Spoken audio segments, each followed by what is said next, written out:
Vamos a bajar para que se vea bien todo.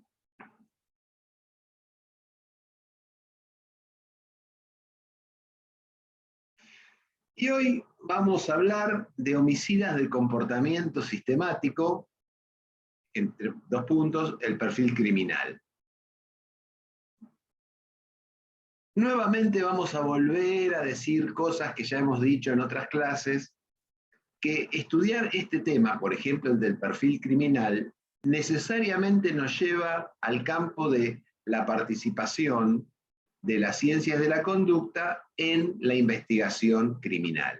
Ya habíamos visto en las distintas clases que las ciencias de la conducta que intervienen en la investigación criminal son la psiquiatría, la psicología, las neurociencias con la teoría de la mente, básicamente ellas. ¿Cuáles son los objetivos que tienen las ciencias de la conducta en la investigación criminal? Son 4, básicamente. Espérenme un segundito, que apago el calefactor.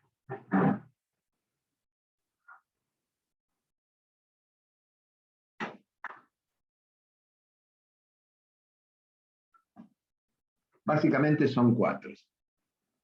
Establecer las condiciones psíquicas para el reproche penal, que es el estudio de la inimputabilidad, que lo hicimos juntos, una de las primeras clases fue esto.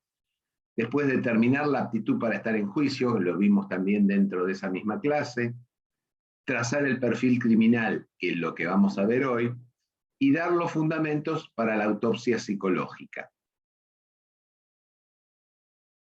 ¿Qué es un perfil? Lo primero que les voy a decir es que ustedes, el concepto de perfil, como perfil solo, sáquenle el adjetivo criminal, viven haciendo constantemente. Cuando ustedes llegan a su casa hoy a las 6 de la tarde, 5, o la hora que lleguen después de trabajar o de que hayan salido, lo que fue, lo que hubiese surgido, llegan a su casa y se encuentran en la mesa del living, en la mesita baja del living, la que comúnmente se llama mesa ratona, se encuentran una zapatilla y ahí dicen, acá está, llegó mi hijo más chico. ¿Por qué? Porque el ambiente se modifica con la presencia de las personas. Las personas, cuando estamos en un determinado ambiente, generamos cambios en ese ambiente. Primero, porque llevamos cosas del exterior del ambiente al interior del ambiente. Y segundo, porque cuando salimos del ambiente nos llevamos cosas que estaban dentro del ambiente. Esto no lo digo yo ni lo inventé yo. Esto fue descrito por un famoso criminalista, el padre de la criminalista, Edmundo Locard, que estableció las famosas reglas de la transferencia. ¿Qué son las reglas de la transferencia? Lo que les acabo de decir. Cuando una persona entra a una escena del delito, aporta cosas que no estaban en la escena, y cuando se va se lleva cosas que no estaban o que estaban en la escena. Pensemos en los casos famosos de homicidios o muertes que se están investigando o que se han investigado, donde en las escenas del crimen entraban muchísima gente, muchos policías, muchos criminalistas, muchos funcionarios del Poder Judicial, un montón de gente. Todo eso, cada uno de esos, llevaba algo al lugar del hecho, dejaba algo, un pelo, por ejemplo. Entonces dicen, uy, encontramos un pelo, hagamos ADN, y es el ADN del juez que estaba ahí, por ejemplo, para decir un ejemplo bien elemental para que se entienda. Y cuando nos vamos también a veces nos podemos llevar cosas, podemos decir, bueno, agarro mi maletín, cuando corro el maletín por el piso borro una huella, por ejemplo. Puede pasar. Entonces, básicamente un perfil, o el perfil, es un proceso de recolección de datos. ¿Pero de qué datos? Sobre las características, estilo de vida, historia delictiva, residencia de un presunto delincuente, porque todavía no lo tenemos, a partir de los detalles de sus acciones en el lugar del hecho. Es posible entonces obtener información partiendo de un cuidadoso estudio del dónde se cometió el delito, cuándo se cometió el delito y cómo se han cometido el o los delitos. Básicamente es recolectar información, recolectar datos del lugar del hecho. De la misma manera que en el lugar del hecho van los criminalistas y toman muestras de sangre, toman casquillos de proyectil de arma de fuego, toman cuchillos, analizan los patrones de manchas de sangre en las paredes, en el piso, la posición del cadáver, cómo la cantidad de tiempo transcurrido entre la muerte y este ingreso científico-técnico para estudiar lo que pasó. Bueno, eso mismo, que es bien duro, bien de ciencias duras, de matemática, de química, de física, eso cuando se traslada al plano de las ciencias de la conducta, nos permiten utilizar o determinar la huella psíquica del autor.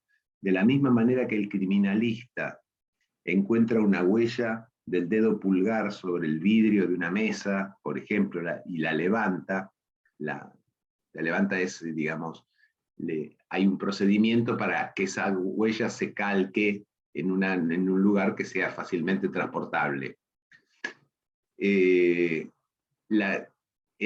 que dejó el homicida, por ejemplo, lo mismo también deja su huella psíquica, pero su huella psíquica va a estar dada no por las huellas digitales, sino por cómo quedó el ambiente después que él pasó. Dicho de una manera, el que es ordenado va a matar ordenadamente, el que es desordenado, desordenadamente, el que es impulsivo va a matar con impulsividad, el que es más bien inhibido lo hará con menos expansividad, lo hará con más inhibición. Entonces, ese proceso de recolección de datos para encontrar la huella psíquica es lo que se llama perfil criminal. Pero el perfil criminal no es como se ve en las películas. En algunas se ve muy bien, en otras no tanto.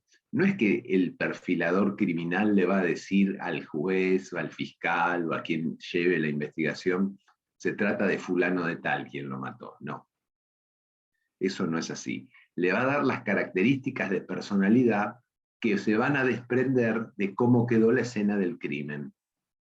No es lo mismo llegar a una escena del crimen limpia que llegar a una escena del crimen repleta de sangre.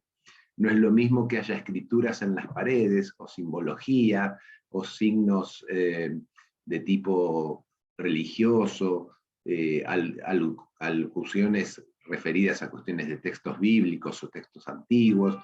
Todo eso dependerá de quién es la persona que ha cometido el delito. Sus características personales van a quedar transferidas, van a quedar calcadas en el lugar del hecho.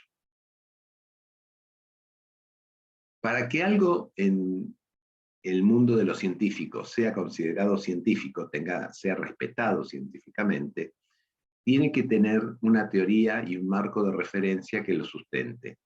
Esa teoría y ese marco de referencia, en el caso de los perfiles, fue establecida por Hazelwood, por Vargas, por Ressler y por Douglas. Siempre que vean documentales de Discovery Channel o películas sobre homicidas seriales o homicidas de comportamiento sistemático, como se le llama ahora, van a ver que aparecen estos nombres. Estas 4 personas fueron los creadores de la unidad de conducta del FBI. Ellos eran funcionarios policiales, investigadores policiales, y se prepararon, fueron a la universidad, a la Facultad de Psicología, y se prepararon como psicólogos y se dedicaron a estudiar las cuestiones relativas a lo que después se pasaría a llamar perfil criminal. ¿Qué dice la teoría y cuál es el paradigma del perfilado? Dice, la forma en que una persona comete un delito resulta relacionadas a sus características personales, lo que les dije yo antes. El que es ordenado cometerá el delito ordenadamente, el que es impulsivo, impulsivamente. Es decir, la personalidad se traslada a la acción y la acción modifica el lugar del hecho. El conocimiento adicional que aporta el perfilador o profiler es información, hipótesis y formulación teórica sobre los distintos tipos de delincuentes que el investigador agregará al momento de la investigación. Es decir, el perfilador le va a decir al quien dirija la investigación, mire, por las características del lugar del hecho, se tiene que tratar de un hombre joven, que tiene un conflicto con las personas de gerontes. Este conflicto puede deberse a varias circunstancias, A, B, C, D. Busquen por ese lado, porque esto es lo que nos queda de luego de analizar el lugar del hecho. Entonces, ahí se dirigirán los investigadores, no a la casa de Juan López, porque eso no se sabe, la identidad se sabrá después. Para poder hacer este proceso de perfilación, hay que seguir un protocolo relativamente estricto. Digo relativamente estricto porque si hay algo que nos caracteriza en particular a nosotros, es el desorden en la escena del hecho. Con Raúl Torre lo deben haber visto, o se los debe haber dicho, o algunos de los otros colegas docentes que participaron deben haber hablado de este tema. Nosotros muchas veces nos encontramos con escenas del crimen donde vemos que llega la policía, entran al lugar, caminan, entran fumando, apagan el cigarrillo después en el piso. Entonces generan una serie de situaciones que justamente llevan a que se cumplan las leyes de Lockhart. El que viene de afuera trae algo y lo deja en la escena, y cuando se va de la escena se lleva algo. Entonces, el primer punto es el examen detallado del lugar del hecho, de dónde se obtiene información.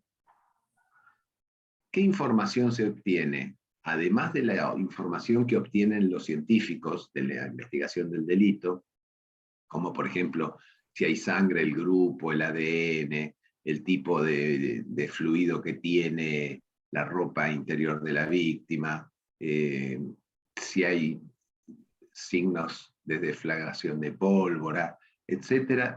Además de todo eso, se busca cuál puede ser las características mentales que tenga el autor que ha cometido ese hecho, en función de la modificación o cómo deja en la escena del crimen. El otro día, cuando esperábamos que llegue Ezequiel, estaba Raúl, alguien le preguntó sobre Jack el Destripador, y Raúl comentó con más o menos cómo era la historia, de quién podía ser, y el caso de uno que se pensaba de un argentino maduro, que podía ser él, Jack el Destripador. Jack el Destripador nunca fue encontrado, y fue un hombre muy famoso, entre otras cosas, porque nunca lo encontraron. Porque si lo hubiesen encontrado, lo hubiesen juzgado, y se hubiese terminado la historia de Jack el Destripador. Pero como es una historia inconclusa, en definitiva, ya por el tiempo se sabe que está muerto, está claro. Pero es una historia inconclusa, siempre queda ese dejo de sentimiento de vacío, de no haber podido resolver el tema. Pero Jack el Destripador en realidad fue un delincuente serial importante para su época, plena época del Imperio Victoriano, pero con un número relativamente pequeño de víctimas. Piensen que hubo asesinos seriales o delincuentes seriales que han matado 80, 90, 100 personas, ya que el Destripador menos de una decena mató. Pero en uno de los casos, pasa lo siguiente. Ya habían producido varios de los homicidios por los cuales se lo estaba buscando, y no se encontraba quién podía ser. Primero pensaron que podía ser el príncipe Edward Albert, que se había agarrado sífilis, y entonces, como los crímenes aparecían en un barrio donde había mucha prostitución, que era el barrio de Whitechapel, pensaron que era una venganza que había tomado el sobrino de la reina, que era un príncipe, por haberse contagiado sífilis con las mujeres que estaban en situación de prostitución en ese momento, que las mataba. Después quedó desechada esa hipótesis, porque si bien el príncipe tenía sífilis, no había sido específicamente contagiada en principio por una mujer. Había sido contagiada por un contacto con otro hombre. Después se tiende a otra hipótesis, porque había cortes quirúrgicos muy bien hechos dentro de los cuerpos, o en el cuerpo de las víctimas, y se pensó que podía ser un médico, específicamente un cirujano, que tuviese grandes condiciones, digamos, para no ser interceptado en su paso por la Whitechapel, ni ser parado el vehículo en el que iba por la policía. ¿Y quién reunía esas características? El cirujano de la reina. Entonces se pensó que podía ser el cirujano real.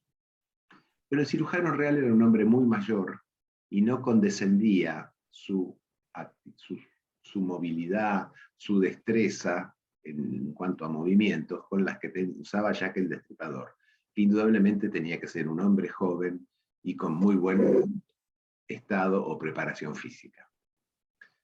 Se descartó al cirujano. Y así se fueron descartando a otros. Pero hubo uno, en plena época victoriana, que venía con una compañía de teatro a Londres, a la ciudad de Londres. Era un ruso que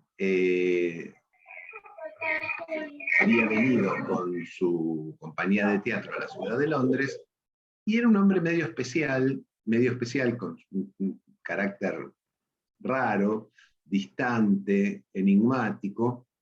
Entonces pensaron que podía ser el ruso. Y los periódicos empiezan a partir de una hipótesis, en ese momento en Londres, a partir de una hipótesis empiezan a armar todo un castillo gigantesco de que era él, por esto, para aquello. Como pasa acá cuando investigan a alguien y sospechan de alguien, que empiezan a buscar cosas disparatadas.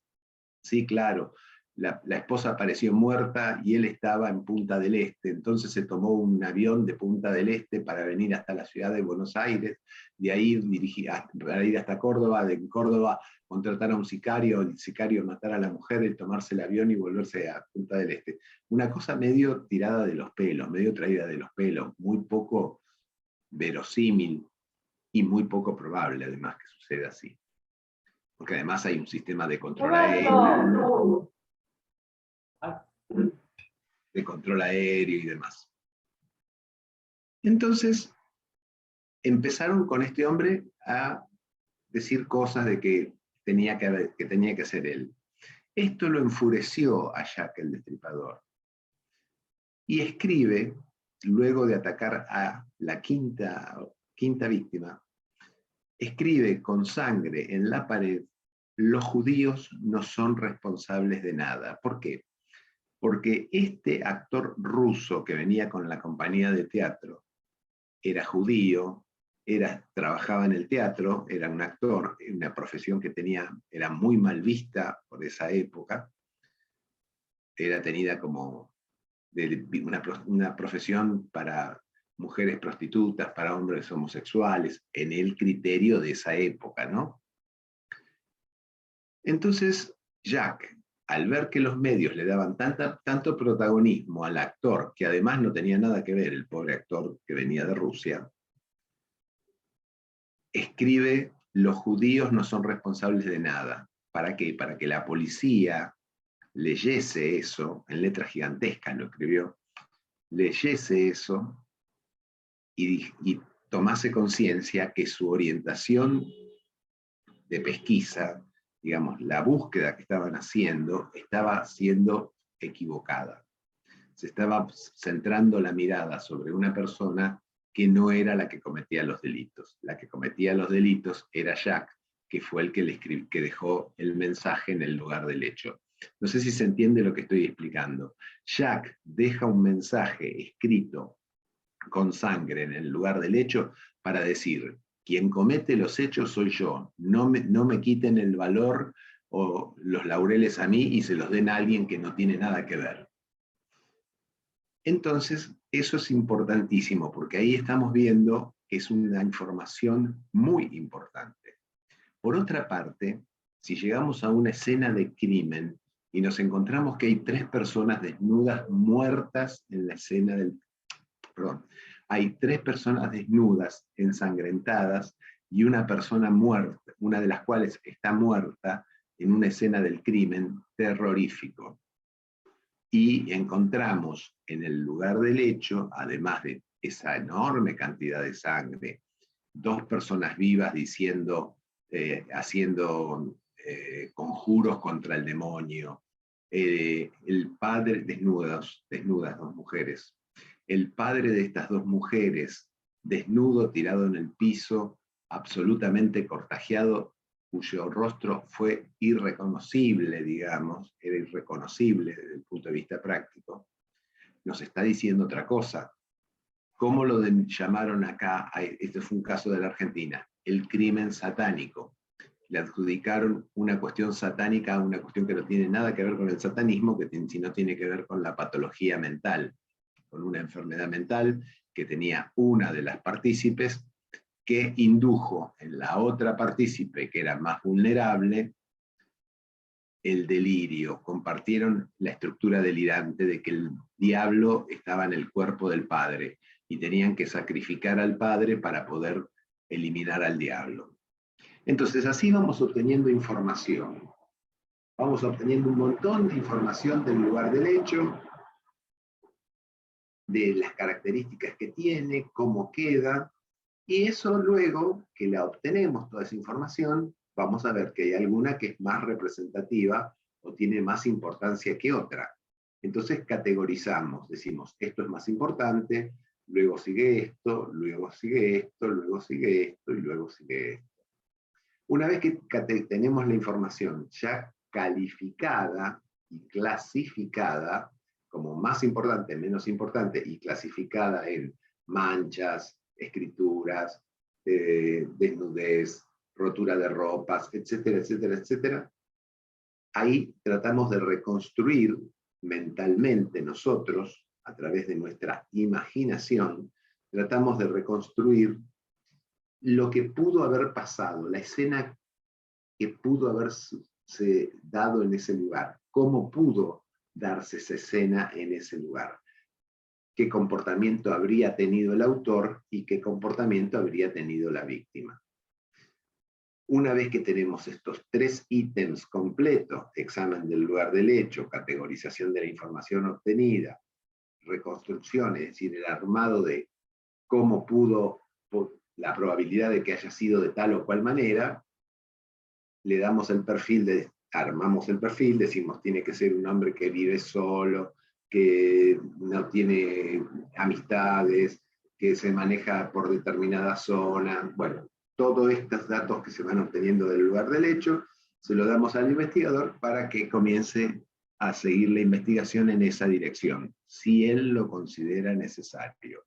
Nosotros le aportamos los elementos que consideramos que son de importancia. Si el que dirige la investigación no le interesa, no se aplican.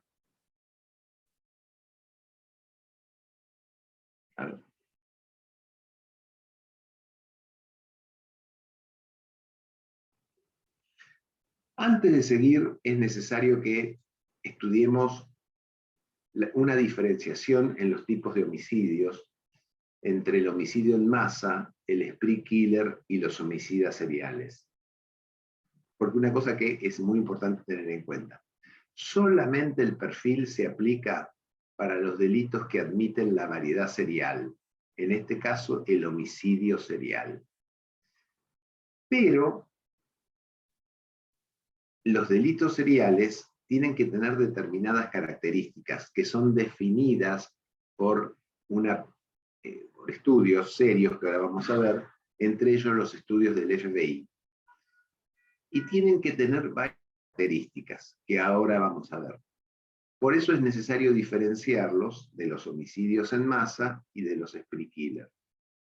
Homicidio en masa. A ver, si pueden abrir el micrófono un minutito, los que quieran opinar algo, bienvenido sea. ¿Quién tiene idea de lo que es un homicidio en masa? A ver. Hola. Hola. Buenas tardes. Homicidio en masa sería lo que le pasó a este chico en Mar del Plata. ¿A qué chico en Mar del Plata, perdón? A que fueron los rugbyers que lo mataron entre todos. Eso no es un homicidio en masa, eso es un homicidio grupal. Grupal. O en manada, como habitualmente se le dice en los medios de comunicación, porque son muchos contra uno, eso no es en masa. En masa es justamente lo contrario, es una persona, una o dos personas que en un solo hecho violento matan a cualquier cantidad de gente. Ah, como en el caso de Estados Unidos.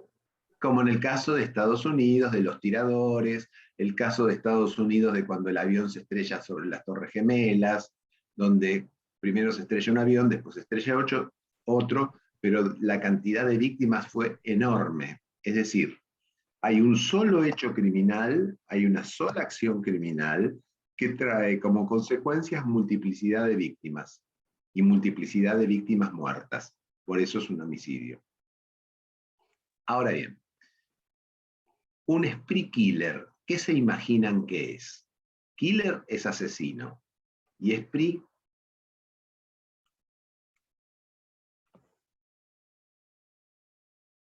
el spree killer se traduce como el raíz criminal. Dicho en otros términos más comunes para nosotros, la carrera criminal. Supongamos que yo me encuentro con Marcelo Adamo en la facultad, él dio su clase y yo doy la mía, y terminamos los dos a las 9 de la noche. Ya en la facultad queda poca gente, no queda prácticamente nadie. Estamos en un salón charlando él y yo, y empezamos a discutir por qué, por lo que fuere, y qué motivo, por un motivo económico, por un motivo político, por el motivo que fuere. Comenzamos a ir increyendo una discusión. Ante esa discusión, yo saco un arma de fuego y le pego un tiro a Marcelo y Marcelo cae muerto. Yo pienso que no queda nadie en la facultad, pero cuando estoy dejando el aula o el salón donde estábamos discutiendo y se produjo esta situación de violencia, me cruzo con Florencia. La saludo, le digo, hola, ¿qué tal? ¿Cómo te va? Y ahí pienso, si Florencia sigue caminando para aquel lado, se va a encontrar con el cadáver de Marcelo. Y si se encuentra con el cadáver de Marcelo, va a deducir por carácter transitivo que yo estaba en el lugar. Entonces, quien pudo haberlo matado a Marcelo, pude haber sido yo. Yo me paso a convertir en el primer sospechoso. Entonces, ¿qué hago? Elimino a Florencia. No solo ya maté a quien yo quería matar, que era Marcelo, sino que eliminé al primer testigo que se me cruza por delante. Sigo caminando por la facultad, que ya está medio oscura, que está casi con sus puertas cerradas, y me encuentro con el portero que me dice, hola, ¿qué tal, doctor? ¿Cómo anda? Digo, este me va a ver, va a tomar conocimiento y me va a ver que estoy saliendo 9:15 de la noche de la facultad.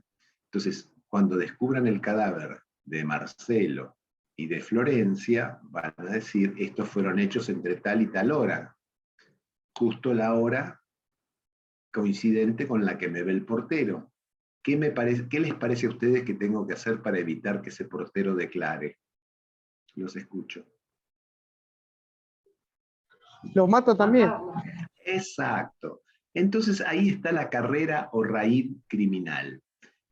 La intención era cometer un delito, pero como después, por esas circunstancias que nunca uno puede explicar, comienzan a aparecer personas que era impensable que a esa hora iban a estar ahí, o que iban a aparecer por ahí, o iba a haber un niño que estaba sentadito, vieron como en las películas, un chico que está sentadito jugando en el placar o en el armario, y ve que entra alguien y mata a la madre, y se queda dentro del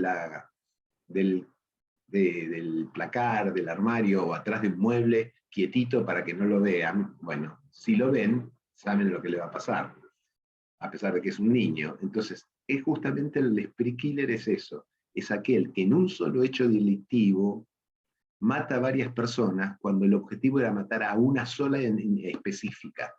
Esto lo diferencia en masa, porque en masa son muchísimas más las víctimas y no hay alguien en particular, es la situación a la cual se llega agresivamente. Por eso spree killer y homicidios en masa entran dentro de una clasificación que se llaman homicidios múltiples. La multiplicidad en el homicidio en masa es muy grande, es menor en el spree killer, pero es múltiple, no es único. En cambio, el serial es aquel individuo que decide matar a una persona porque tiene determinadas características. Y todas las personas que tengan esas características que él detesta o que ama, porque puede ser cualquiera de las dos situaciones, deben ser muertas. Se les debe dar muerte. Pero entre una víctima y otra víctima tiene que pasar un tiempo relacionado en nombres muy americanos como intervalo frío o cool off, el intervalo frío. El intervalo frío puede durar días, puede ser un intervalo de días, puede ser un intervalo de meses, hasta puede ser un intervalo de año. Hubo casos en la historia, por ejemplo, del homicida de la Nochebuena, que mataba nada más que en Nochebuena, otros, el homicida de los jueves, todos los hechos se producían los jueves, otro, el homicida de tal barrio, porque todos los hechos se producían en tal barrio, pero siempre entre un hecho y otro había un espacio en el cual el delincuente no actuaba, quedaba como a la expectativa de lo que iba a pasar. Además, el perfil criminal se puede hacer sobre el serial siempre y cuando el serial no haya sido detenido.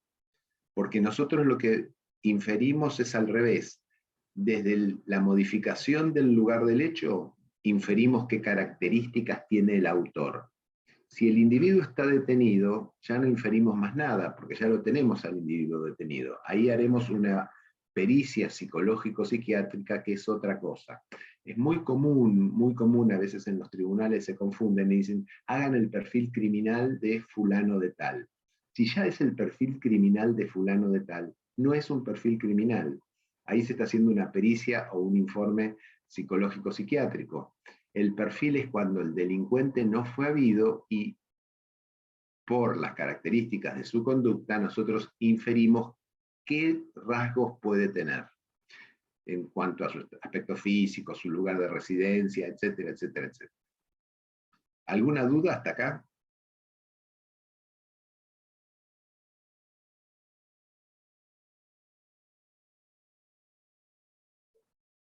¿Alguna pregunta?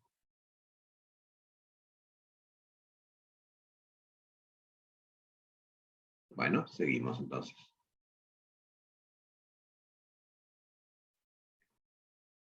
¿Cómo se pueden clasificar?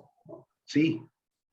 Perdón, doctor, acá en Argentina, ¿cómo se hace la vinculación de casos para saber si nos encontramos con un delincuente de comportamiento sistemático o varios delincuentes? Muy buena pregunta. Muy buena pregunta, Marcelo. ¿Sabes por qué? En la Argentina esto es prácticamente inaplicable. Te explico por qué. Porque no tenemos una base única de datos. Tenemos que la policía de la ciudad tiene su base de datos, la policía federal tiene su base de datos, la gendarmería tiene su base de datos, la prefectura tiene su base de datos, la policía de la provincia de Buenos Aires tiene su base de datos, y así todas las policías provinciales tienen sus bases de datos. Lo que es fundamental para el trabajo de este es, cuando nosotros llegamos a una escena del crimen, encontramos determinadas características, por ejemplo, que hay 3, 4 víctimas, todas o una sola víctima, con cortes, con heridas de diverso tipo, mensajes escritos en las paredes, desorden en la habitación o en el cuarto donde se encuentra. y la víctima está, por ejemplo, con las manos, con esposas en las manos, hay que cargar toda esa información a la base de datos y decir, mujer joven, de caucásica, de aproximadamente tantos años, se le encuentra en posición fetal, con esposas en las manos, mordaza en la boca, con una herida cortante de tipo crucifijo sobre la espalda. O la palabra como en el loco de la ruta, que se lo mal llamó loco de la ruta, no era loco, que mataba a las mujeres en situación de prostitución y le escribía en la espalda con un cuchillo, les cortaba la piel con el cuchillo y le escribía la palabra puta. Entonces, cuando vos encontrás eso, tenés que automáticamente consultar a la base de datos que te diga si hay casos similares. Si hay casos similares, vos empezás a hacer la correlación entre un caso y otro. Puntos en común. Cuanto más puntos en común tengan, más probabilidad es que sea la misma persona la que ejecutó la cosa. Pero si no tenés base de datos, te va a pasar como nos pasó a Raúl y a mí una vez, que en un congreso presentamos un caso y cuando terminamos de presentar el caso, que no se había podido saber, no se había podido obtener quién había sido, se nos acercan dos muchachos jóvenes y nos dicen, doctor, ¿le podemos hacer una pregunta, qué sé yo, que esto, que lo otro? Como cualquier congreso. Sí. Dice, mire lo que tenemos nosotros. Y tenían una foto de una mujer, el cadáver de una mujer, en iguales condiciones que el que estábamos viendo nosotros, que habíamos visto nosotros. Ni ellos sabían que nosotros habíamos visto un cuadro igual, por no decir similar, ni nosotros sabíamos que había existido otro cuadro u otra situación también similar. Eso es por la falta de base de datos. Por eso cuando a mí los alumnos en los cursos o en la facultad me preguntan, yo les digo, no lo hubo, ni lo habrá perfilación en la Argentina, hasta que no se puedan arreglar algunas cosas. Porque estas son cuestiones que, entre otras cosas, necesitan de un pequeño detalle, que es dinero e infraestructura. Y habitualmente es lo que en general nos falta. Fíjense ustedes que la primera unidad de conducta, atisbo de unidad de conducta y de perfilación que hubo en el país, fue en la gendarmería, con gente que se había formado en esto. ¿Qué pasó? Eran oficiales, psicólogos, psiquiatras, criminalistas o criminólogos, y después de estar un tiempo en esa unidad, necesitaban un psicólogo en Salta, y mandaban al psicólogo de acá a Salta, lo trasladaban. Ya quedaba uno menos en la unidad de conducta, y así sucesivamente. Pero hay que reconocer que la gendarmería siempre estuvo en primer lugar en incorporar cuestiones novedosas, digamos, al proceso de investigación. Lo mismo pasa con la ciudad de Buenos Aires, o con la policía de la provincia de Buenos Aires. Tiene gente muy capacitada, pero gente muy capacitada, y sin embargo no están estructuradas, las estructuras macro no permiten que eso se desarrolle, digamos. ¿Por qué? Porque hay que tener lugar físico, hay que tener presupuesto, hay que tener elementos para movilizarse de un lugar a otro, bueno, y ustedes saben lo que pasa. No sé si te respondí a tu pregunta, Marcelo. Perfecto. En el tema, sobre todo de lo que es de comportamiento sistemático, inclusive hay un montón de bases de datos que son gratuitas, que se pueden utilizar, lo que tampoco hay la decisión de poner a todas en funcionamiento, digamos. Y después Claro. Otros países que eligen distintas cosas, como en España el método Elvera, que es Sí. el víctima, escena, reconstrucción y autor, que es bastante simple como para sistematizar. Y Sí. acá bueno, no se está trabajando mucho este tema. No, hasta donde yo sé,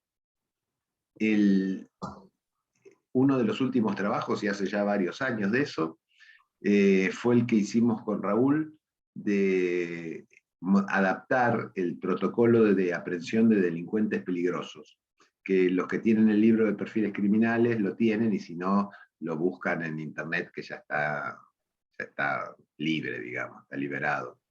El BCAP, el protocolo de aprehensión de delincuentes peligrosos, que también es muy sencillo, porque todo esto es muy sencillo. El tema es tener la infraestructura y la gente preparada para enfrentarse a esto. Por ejemplo, si ustedes ven Criminal Mind, no sé si la han visto alguna vez esa serie, Mente Criminal, en Netflix, sí. En Netflix, en AXN, bueno, vieron que está la unidad de conducta y está el especialista en computación, el psiquiatra, la psicóloga, la médica forense. Entonces, el criminalista, vieron que ellos dependen siempre de una unidad de investigación, no dependen de la justicia, dependen de las fuerzas de seguridad, lo que serían en nuestro caso las fuerzas de seguridad, que es de donde deben depender. Porque de la misma manera que la policía tiene la unidad de criminalística, debería tener la unidad de conducta. Y la unidad de conducta no hay.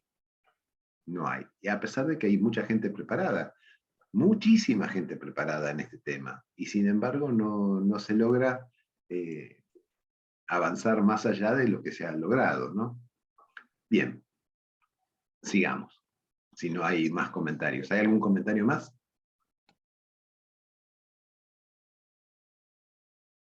Bueno, seguimos. Hubo muchas formas de clasificar a los delincuentes seriales. Ustedes están viendo ahí una clasificación, que es la clasificación de Holmes, que apareció en un trabajo que se llama Perspectivas Multidisciplinarias para los investigadores de homicidios seriales, del FBI desde el 2005. Esto fue debatido en un congreso científico, donde participaron expertos de los distintos estados de Estados Unidos, expertos en distintas disciplinas, psiquiatras, psicólogos, criminólogos, criminalistas, médicos legistas, investigadores policiales, los famosos detectives, que acá no existen, digamos. Sería el cuerpo de investigaciones, de investigaciones. Y llegaron a la conclusión de hacer una clasificación. Después esta clasificación fue variándose, fue cambiando, y las vamos a ver cómo se fueron simplificando, como dijo Marcelo, cada vez más. Porque a medida que se iban teniendo más elementos en común, más fácil era hacer la clasificación. Y en esta hay un primer tipo, esto ni siquiera tienen que recordarlo, es saber que hubo una clasificación interesante, que fue la del 2005 del FBI, nada más, porque ya esto en general no se aplica. Que dividió en 7 categorías a los homicidas seriales. Aquellos que actuaban por hostilidad hacia un grupo social determinado o a un grupo étnico determinado, por ejemplo, atacaban a mujeres en situación de prostitución, que se llamó el grupo 1, hostilidad o ira hacia un determinado grupo social. Después estaban aquellos que ya actuaban mucho más organizado, en una estructura incluso jerárquica de varias personas, y eso se lo llamó los homicidas seriales o delincuentes de comportamiento sistemático por empresa criminal, los que dieron origen o que surgieron a partir del crimen organizado. Después estuvo otro, que la Argentina también tuvo un caso paradigmático, que actuaban por ganancia económica. Es el caso de las viudas negras o de los viudos negros. Cualquiera de los dos casos es someter a la víctima a la influencia de algún agente depresor del sistema nervioso, dormirla o ponerla en una situación de disociación de la conciencia, que le afecta a la lucidez, en una palabra, y a partir de ahí robarle las cosas de valor que tiene en su casa, violarla y después darle muerte. Otros que actuaban por ideología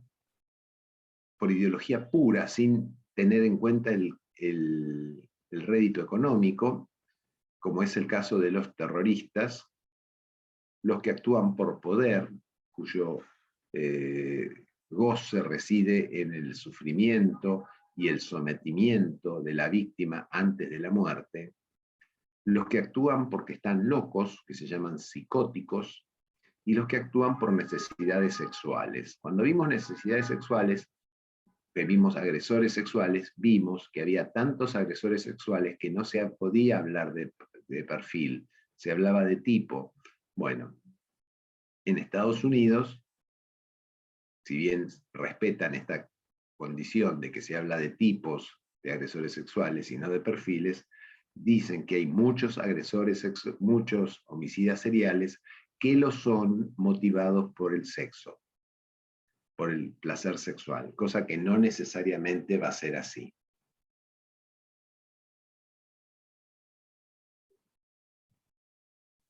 Otros autores clasifican a los homicidas seriales con otros parámetros, pero en definitiva terminan siempre llegando al mismo resultado.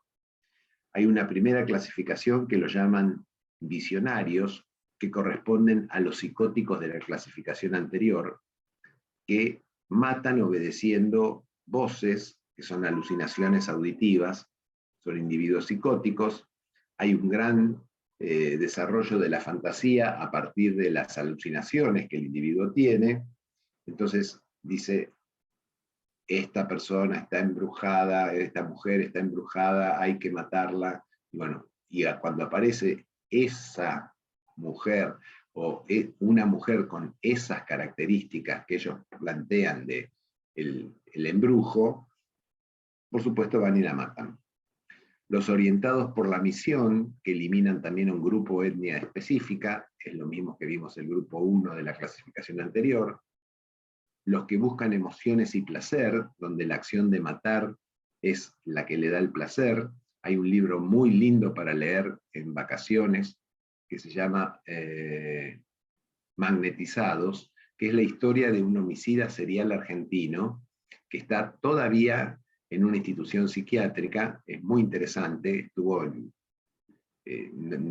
obvio darles el nombre de la persona en salvaguarda de su identidad, digamos, pero en el libro lo van a encontrar, está muy bueno, Magnetizados. Y los que están orientados por el control, en los que el goce radica en la dominación y sometimiento de la víctima. ¿Hasta acá entendimos? Les robo un minuto de tiempo y vuelvo.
Aquí estoy. Disculpen, pero había dejado la llave de la puerta de entrada a mi casa del lado de adentro y la señora que trabaja no podía entrar. Bueno. Otra clasificación, que esta sí está en vigencia, las dos que le mostré antes, con anterioridad, son más de la historia de la teoría del perfilado que otra cosa, son estas, la que los divide en enfocados en el proceso y las que los divide en enfocados en el acto. Y ustedes me preguntarán, ¿en qué proceso y en qué acto se enfocan? Se enfocan en el proceso de selección de la víctima. ¿Qué características tiene que tener la persona que va a ser víctima para ser víctima? Si no tiene alguna de esas características, no va a ser víctima seguro. Ustedes dirán, ¿cómo es esto que es tan complicado? Supongamos que tomamos el caso de Ted Bundy, un famoso homicida serial americano, que incluso él fue su propio defensor en el juicio, que mataba mujeres rubias que se peinaban con raya al medio. Si la mujer no era rubia, o si siendo rubia no se peinaba con raya al medio, podía pasar por al lado de Ted Bundy, que a Ted Bundy se le iba a mover un pelo. Pero si era rubia, con raya en medio, su vida ya estaba en peligro. Con el solo hecho de la mirada del agresor, ya se sabía cuál iba a ser el fin. Entonces, enfocados en el proceso de selección de la víctima. ¿Qué víctima van a elegir? Porque una vez que establezcan el patrón, mujeres de tal, entre tanto y tantos años, de tal raza y de tal color de pelo, muchachos adolescentes entre tal edad y tal edad, de raza negra, señoras o mujeres de origen oriental, estamos hablando de Estados Unidos, que es plurinacional, digamos, de rasgos orientales que viven en la periferia de la ciudad. O sea, tienen que tener toda una serie de características para ser el tipo ideal de víctima. Si le falta alguna, en general se salvan. Y los enfocados en el acto, que son los que se preocupan más por todo lo que va a pasar en la escena del crimen hasta que den muerte. Por ejemplo, la tortura psicológica, las intimidaciones, tener a la víctima inmovilizada durante horas, deprivada de la luz, deprivada del agua, deprivada de la comida. Bueno, entonces son enfocados en el acto.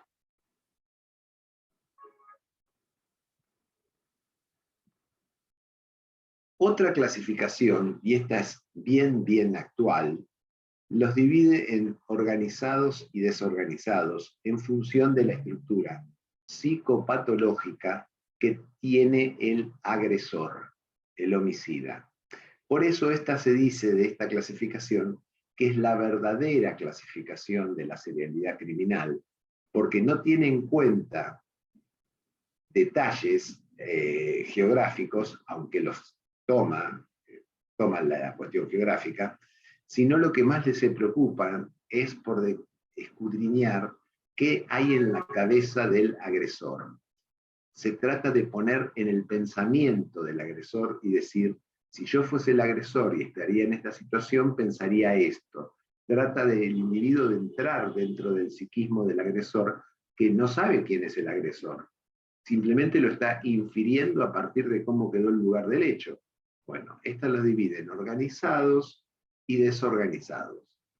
Son organizados aquellos que planifican, que ordenan, que establecen un tipo de víctima predeterminado y que tienen básicamente una estructura psicopatológica que oscila entre la psicopatía y el trastorno antisocial de la personalidad.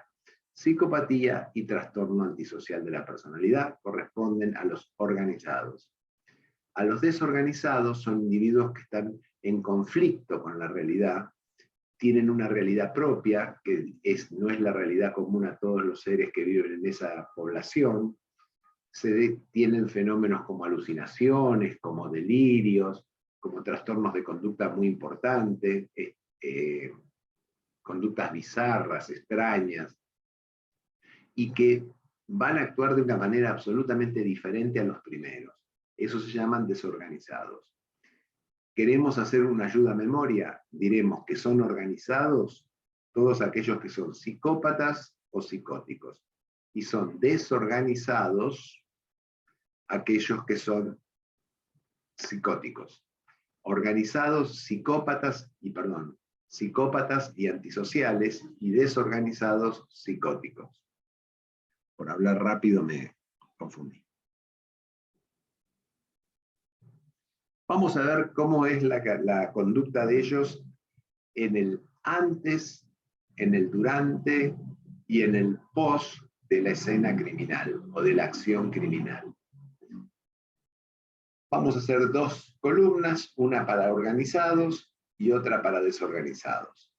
Todo lo que diga en una columna, que es la primera que yo voy a leer, siempre en cada una de estas cosas, va a corresponder a los organizados, que son los psicópatas y los antisociales. Y la segunda va a ser todo lo contrario, que son los que corresponden a los desorganizados. Entonces acá tenemos características de la víctima, según sea organizado el delincuente o desorganizado. Si el individuo es organizado, la víctima va a ser desconocida y elegida dentro de un tipo concreto. Ojo, desconocida y elegida dentro de un tipo concreto. Pero el organizado siempre va a tender a establecer una relación con la persona que después él va a matar. Entonces, supongamos, tomemos el caso de un homicida varón que mata a mujeres de entre 25 y 30 años que viven en la zona norte de, qué sé yo, de la ciudad de Buenos Aires. Vamos a hacer un ejemplo cualquiera. Se encuentra que va caminando por la avenida Santa Fe o la avenida Las Heras, cualquiera de las avenidas, y encuentra ve a una mujer que está haciendo compras, que tiene determinadas características que son del interés de él. No va a ir y la va a matar, sino que va a empezar a hacer un proceso de investigación cuasi de inteligencia de esa mujer. Va a tratar de averiguar de dónde vive, va con alguna excusa a entrar al negocio donde estaba la mujer comprando y le va a preguntar, ¿esa señora es de por acá? Y la gente se pone a hablar y dice, larga datos. No es de por acá o es de por acá, van a decir lo que fuere.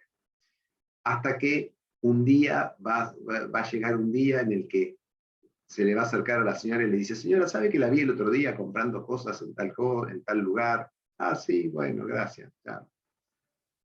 Después, otra vez, casualmente, entre comillas, la va a encontrar y le va a decir, ¿quiere que le ayude con los bolsos que tiene, esto que el otro? Bueno.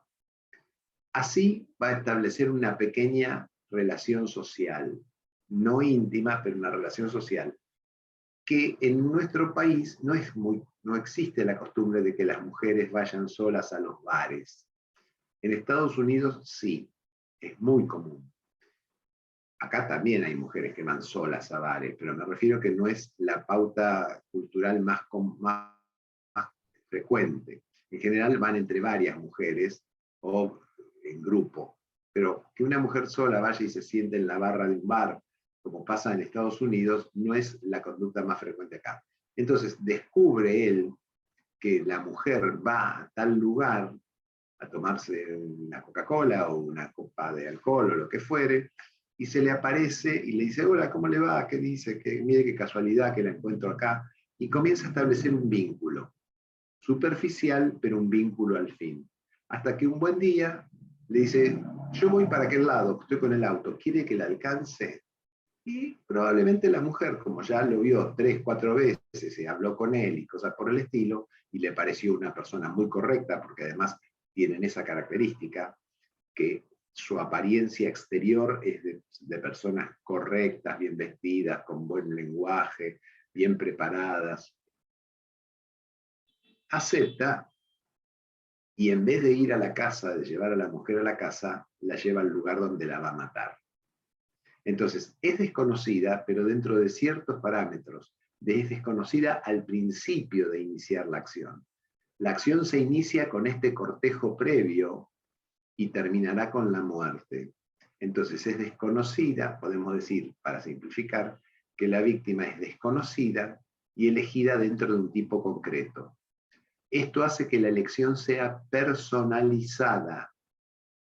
La que es víctima para él puede no serlo para otro homicida serial de iguales características. Habitualmente las mujeres o los jóvenes o los muchachos que van a ser víctimas son personas jóvenes que pueden ser atractivas o atractivos según la orientación sexual que tenga la persona que va a cometer el hecho. Muy distinto es lo que sucede con los desorganizados, que es con los psicóticos. Ojo, no quiere decir que los psicóticos sean delincuentes, los psicóticos son enfermos. Algunos delincuentes son psicóticos. Ojo, no discriminar ni estigmatizar con esta cuestión. Acá en los desorganizados la víctima puede ser un familiar, puede ser una sobrina, puede ser un hermano, puede ser la madre, puede ser el padre, que en general es conocida, o incluso, si no hay ninguna víctima dentro de su contexto inmediato, sale a la calle y ve que hay una mujer que está cruzando la calle, va y la empuja y la tira debajo del auto, por ejemplo. Porque actúan impulsivamente. Su búsqueda es despersonalizada. No hay selección de sexo ni selección de edad. Y no importa el aspecto físico. Todo lo contrario del otro. El organizado busca un tipo rígido, una serie de características que sí o sí tienen que estar presentes. Este no, este es lo primero que se le cruza, que puede ser un familiar, alguien que va por la calle, alguien que lo miró y basta que lo miró para que se transforme por su delirio, el delirio que tiene el agresor, se lo transforma o lo ubica en la situación de archienemigo y lo va a terminar matando.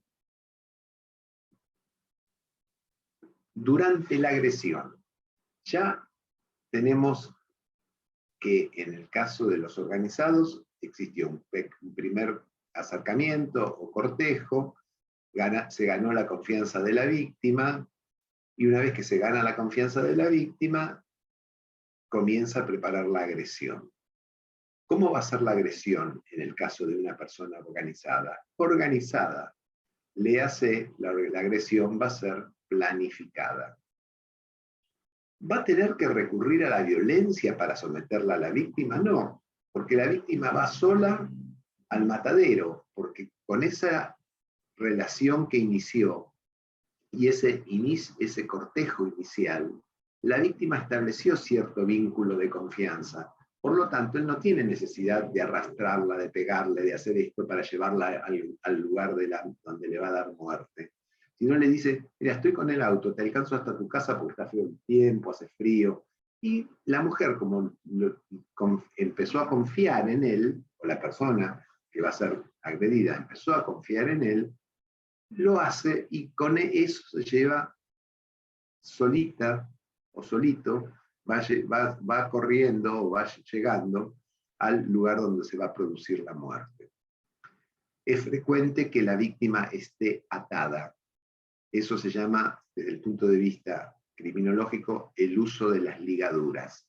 Que esté atada las muñecas, que esté atada a nivel de los tobillos, que esté puesta en posición fetal con una cuerda que pasa por la cabeza, pasa por las muñecas, pasa por los pies, cosa de que si mueve un pie o mueve un brazo, se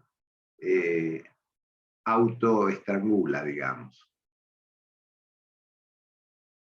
Por lo tanto, si lleva ligaduras, es muy probable que lleve armas específicas a la escena del crimen de acuerdo al tipo de muerte que le vaya a dar.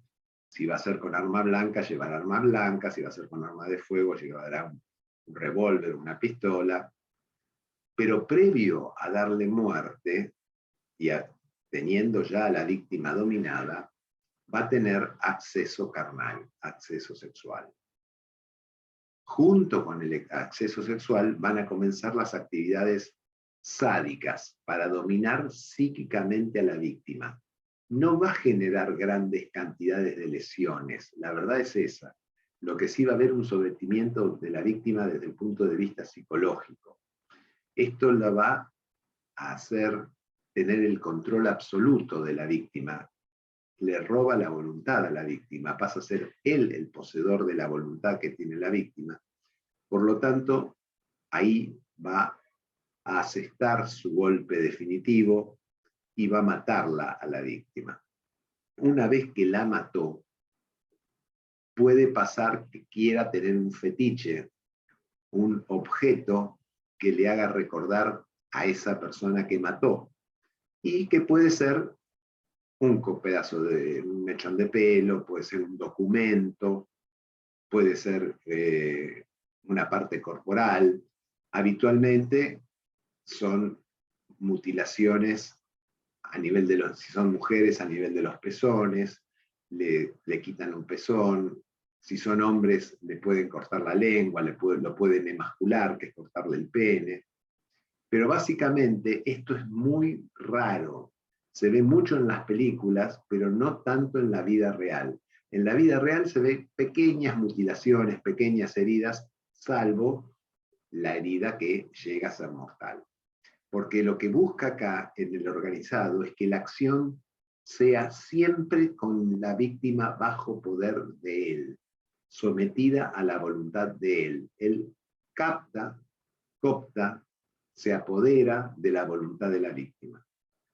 Todo distinto, todo diferente es con los desorganizados, donde la agresión no es planificada.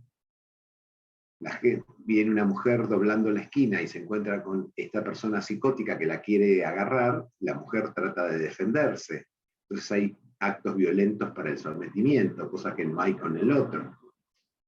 Ligaduras no lleva a un psicótico, nunca la lleva, porque ni siquiera le interesa pensar en tomarse ese trabajo. Lleva armas raramente, utiliza un pedazo de baldosa, una piedra, un cascote, un pedazo de vidrio, a modo de arma, digamos, atípica. Generalmente no hay acceso sexual a la víctima, tampoco hay actividades sádicas previas a la muerte. El control sobre la víctima que puede ejercer un psicótico es muy pobre, justamente porque es psicótico. Pero sí, una vez que la mató, hay una mutilación post-morte de grado significativamente alto comparado un dolor con un organizado. Mientras que en el organizado se trataba de someter psíquicamente a la víctima, acá la agresión es súbita e inminente. Y ahí termina la cosa. Agresión súbita e inminente más mutilación post-mortem da el patrón el sello de desorganizado. ¿Alguna pregunta?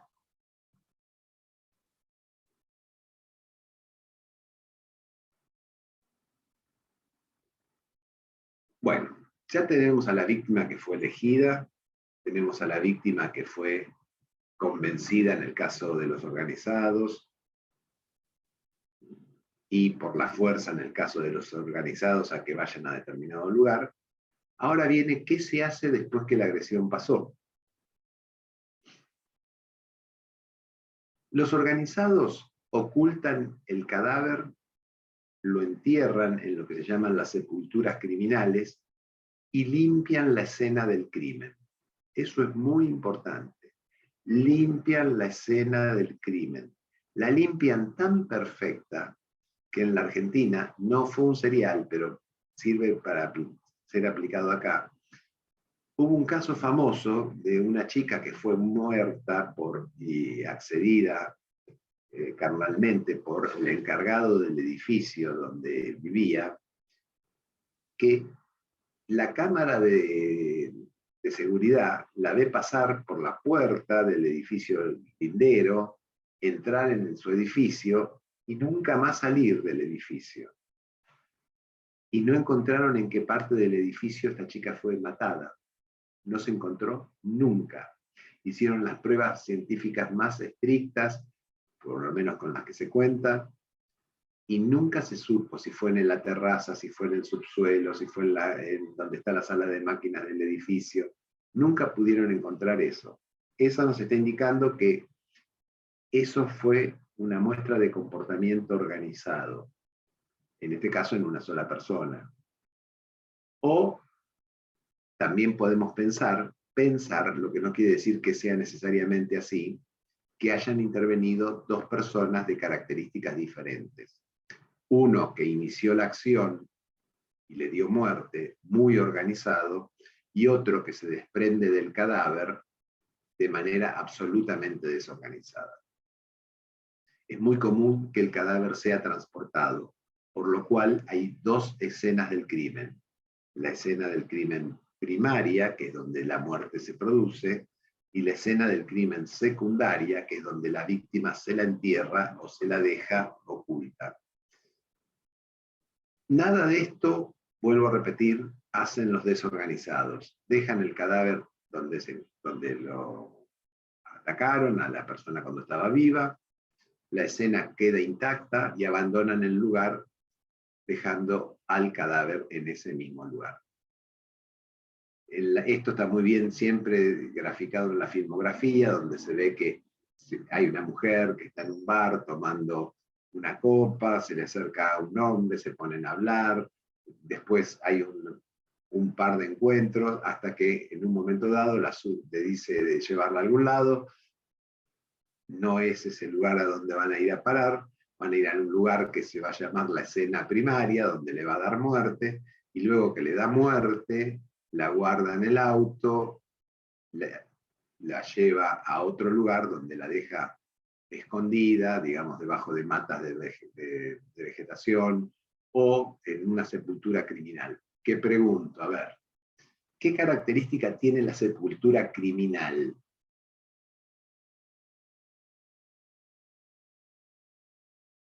Piensen y digan lo que se les ocurra. A ver.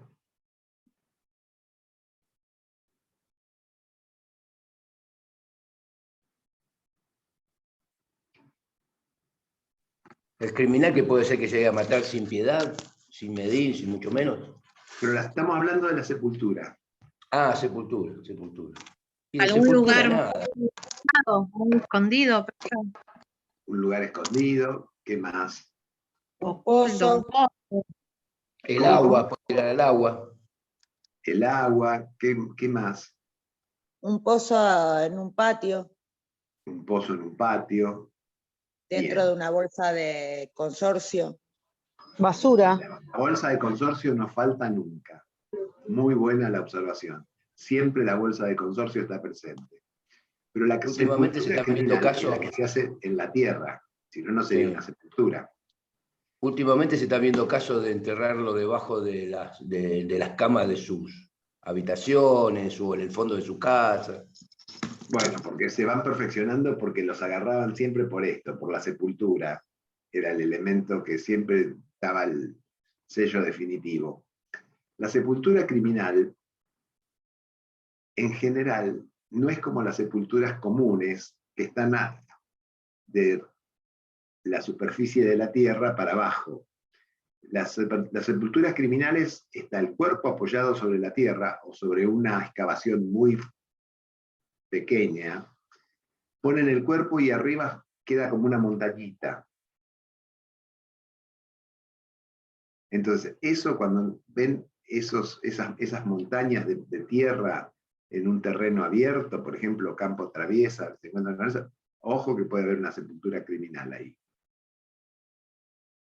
Y Porque porque a no se mayor toma. profundidad, perdón, profe, a mayor Sí. profundidad, más conservación es el cuerpo, ¿no?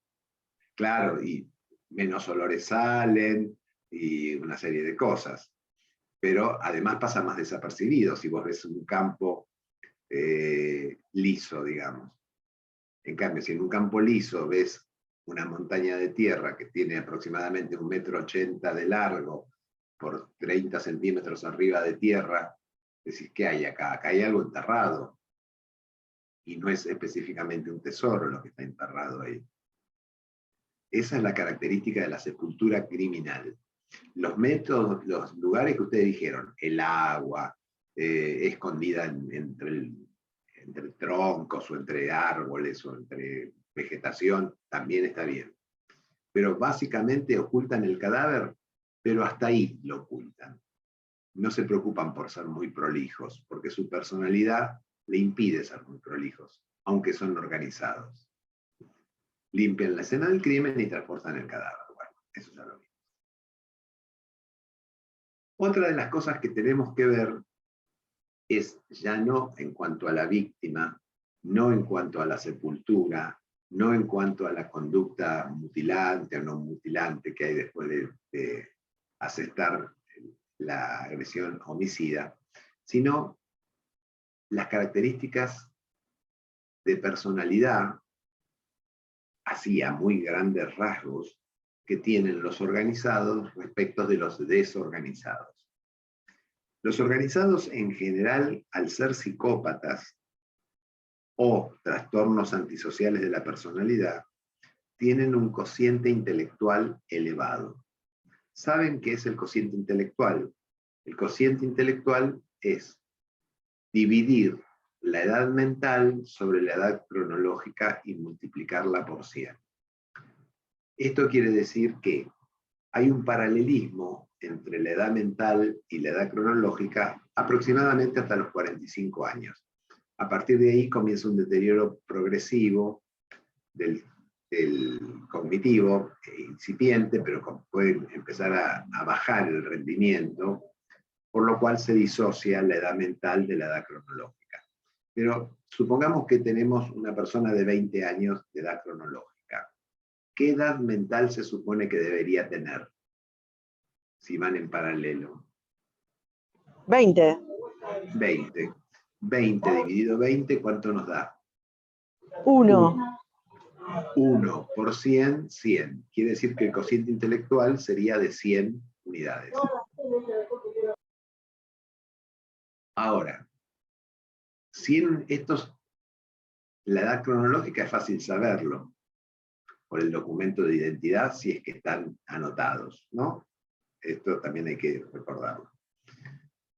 La edad cronológica entonces es fácilmente obtenible en un país organizado donde toda su gente está documentada. Si hay gente indocumentada, sonamos. Pero supongamos que tenemos la edad cronológica. La edad mental sabemos que va en paralelo hasta los 45 o 50 años. Entonces, lo dividimos, lo multiplicamos por 100, nos da 100. ¿Sí? Pero las pruebas para determinar la edad mental, que es lo más complicado, varían de acuerdo a la estructura sociocultural donde se tome la prueba. No es lo mismo tomar un valor de edad mental en Inglaterra que tomar un valor de edad mental en Argentina. No es lo mismo tomarla en Brasil que tomarla en África. No es lo mismo tomarla en Canadá que en Estados Unidos, que están uno al lado del otro. Y sin embargo no son iguales. ¿Por qué? Porque son estructuras sociales diferentes. Esto hizo llevar a los investigadores, a los autores, diferentes autores, a disminuir el cociente intelectual de 100 a 90, es decir, que 90 es el término medio del cociente intelectual, con un más y un menos. Si aplico el más, se iría a 90, y si aplico el menos, se iría a 80. Quiere decir que entre 80 y 100 unidades, establecieron un rango, entre 80 y 100 unidades, podemos considerar el cociente intelectual como normal. Si está por debajo de 80, o sea, de 79 para abajo, es un retraso mental. Y si está de 100 para arriba, el cociente intelectual está elevado. Entonces, cociente intelectual elevado, los organizados. Inteligencia promedio, media, los desorganizados. La competencia social, es decir, cómo el individuo se desarrolla, se desenvuelve en la sociedad. En el organizado es un individuo competente. Piensen ustedes de la cantidad de psicópatas que están ejerciendo poder en distintas áreas de la vida y de los distintos países. Es decir, y nadie dice nada, y son porque es socialmente competente. Piensen ustedes en el padre Grassi. ¿Quién iba a pensar que el padre Grassi iba a tener conductas de abuso con menores según lo dispuso la justicia, lo resolvió la justicia? Nadie. Es decir, que la competencia social de Grassi era una competencia social alta, tenía una buena imagen en su entorno, a eso se refiere la competencia social. Los organizados tienen un trabajo calificado, habitualmente son los hijos mayores o hijos únicos, provienen de hogares estables desde el punto de vista laboral y económico, no pasan grandes privaciones. Lo que sí no tienen para nada es disciplina infantil. El no es como que no existe dentro de su repertorio mental.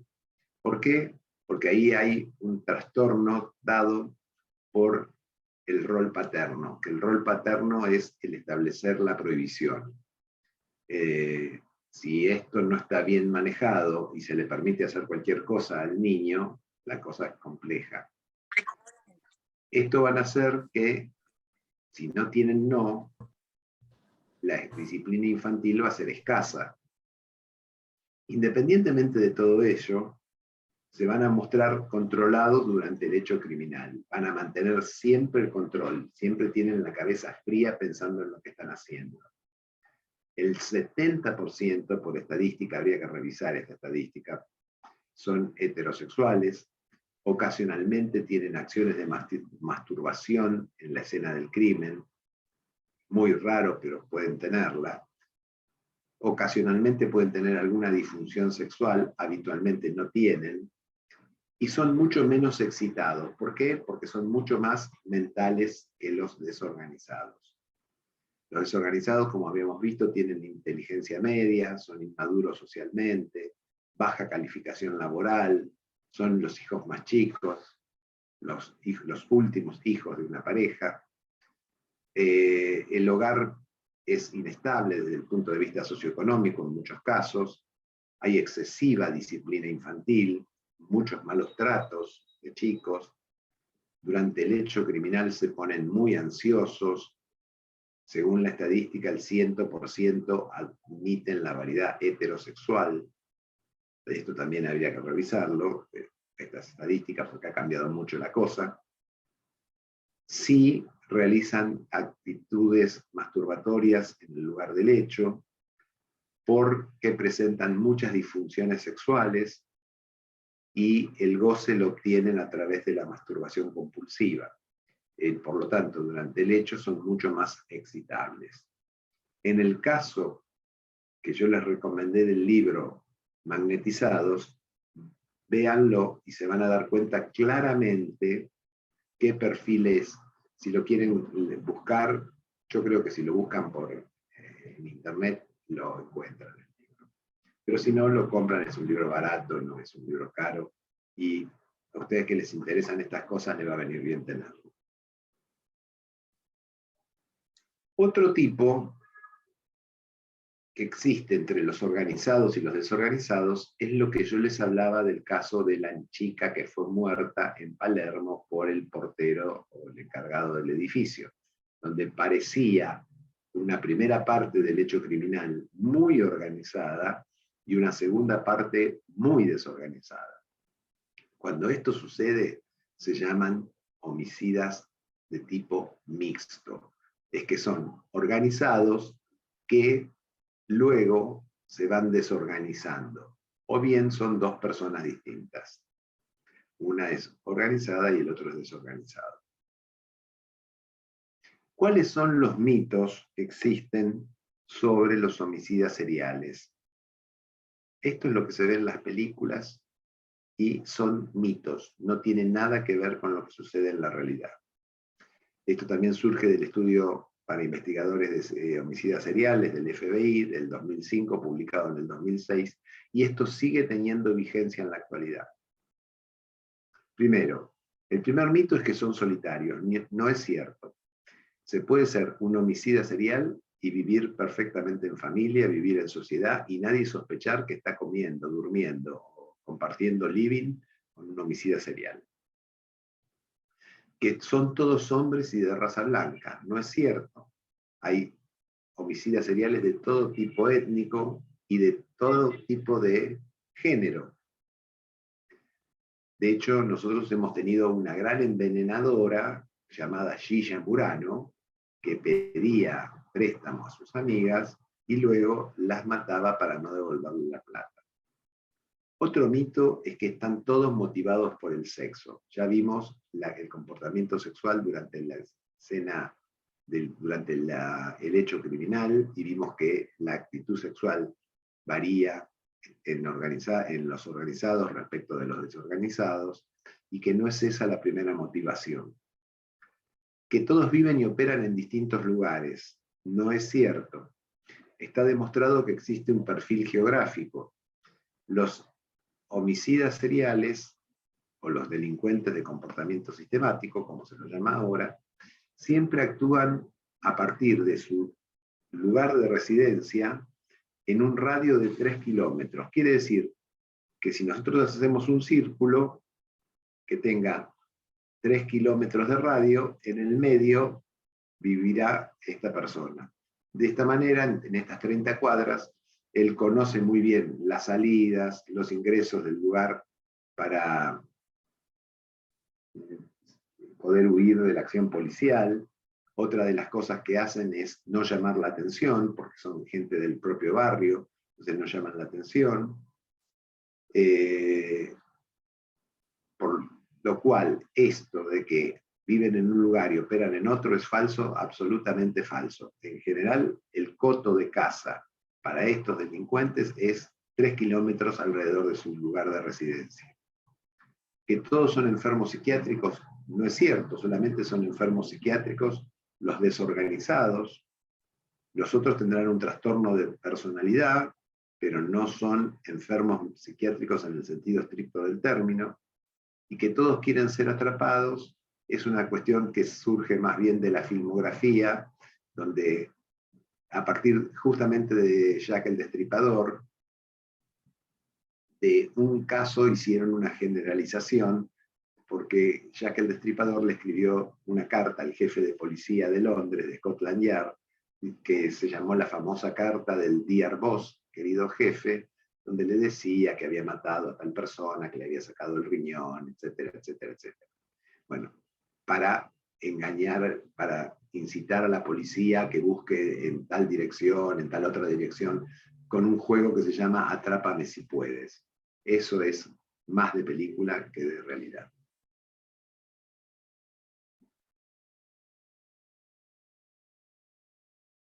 Bien.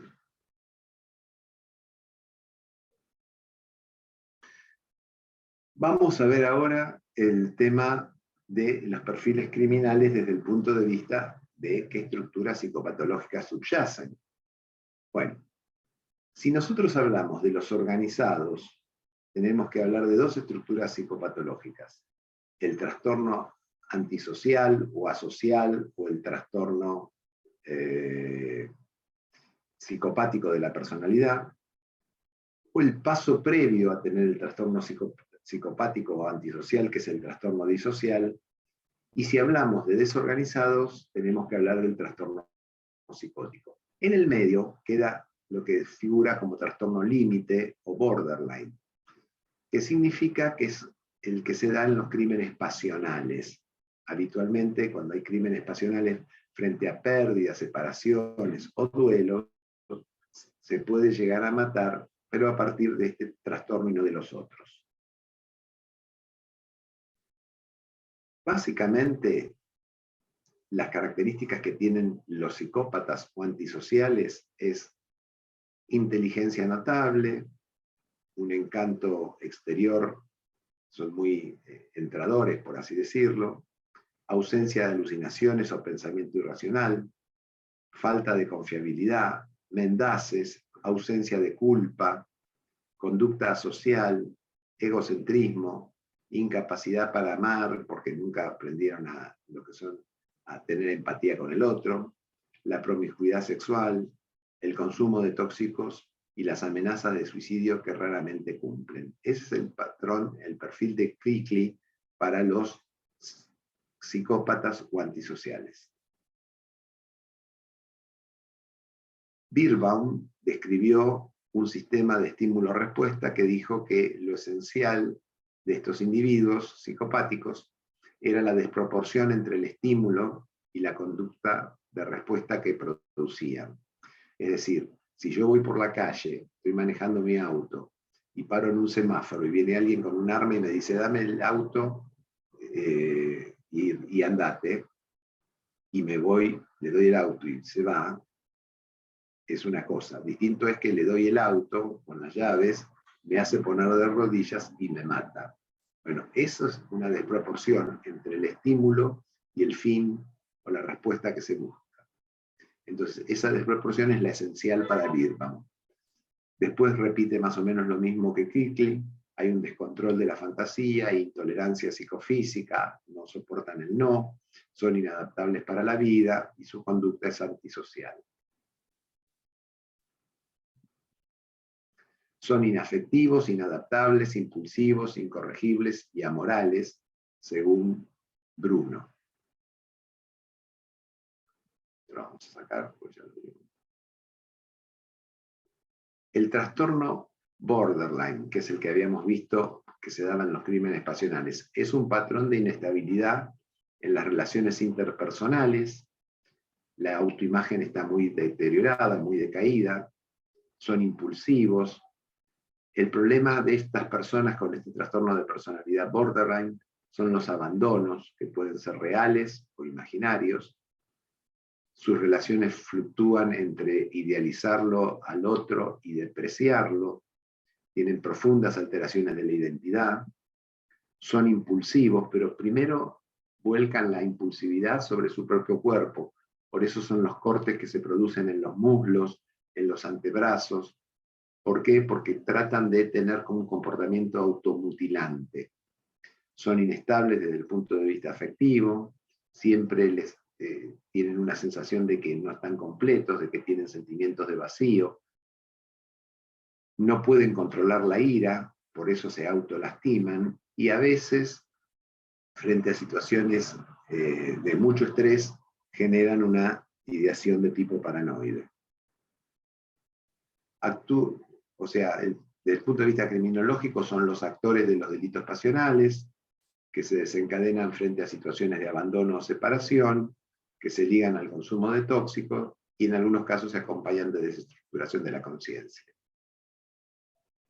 La psicosis. ¿Qué es la psicosis? Es la que da origen a la forma de los desorganizados. Hay una alteración radical de la personalidad, se pierde la continuidad de la vida mental, el juicio está desviado, lo que la gente dice, perdió el juicio, pobre persona está loca, perdió el juicio. Presenta ideaciones de tipo delirante, trastornos sensoperceptuales como alucinaciones, trastornos del pensamiento, no se reconocen como enfermos, ni reconocen el estado en el que están. Hay muchas psicosis, muchas, pero desde el punto de vista del perfilador nos interesan las esquizofrenias, que son psicosis que comienzan en la adolescencia, con alucinaciones auditivas, voces que le hablan, que le ordenan los actos que tiene que hacer. Las psicosis delirantes crónicas que aparecen en la vida adulta, el paradigma es la paranoia, el delirio persecutorio, el delirio querellante, el delirio celotípico, son todas formas de la psicosis delirante. Las psicosis confusionales, que es las que se producen bajo los efectos de las intoxicaciones, entre otras cosas. Los episodios psicóticos transitorios, como cuadros agudos, brotes, lo que ahora tanto por tele hablan de los brotes, bueno, son episodios psicóticos transitorios, y las psicosis afectivas, que son la depresión endógena y la manía. La manía es la tristeza patológica, la alegría patológica, y la melancolía es la tristeza patológica. Bueno, con esto hemos terminado el tema de perfiles. ¿Alguna pregunta?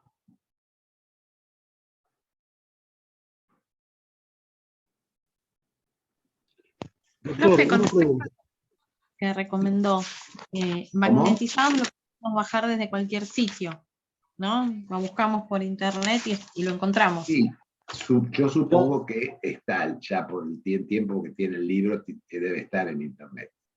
En el chat ya está colocado el libro. Ya lo subí al chat de WhatsApp y está en formato EPUB. Ajá, bueno, listo, ya Está lo tiene. subido. Doctor, una pregunta.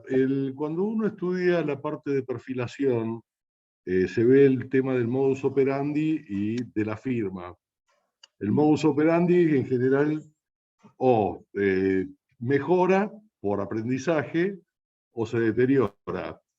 El caso de la firma, en la parte práctica, ¿usted ve que se mantiene en el tiempo en el delincuente?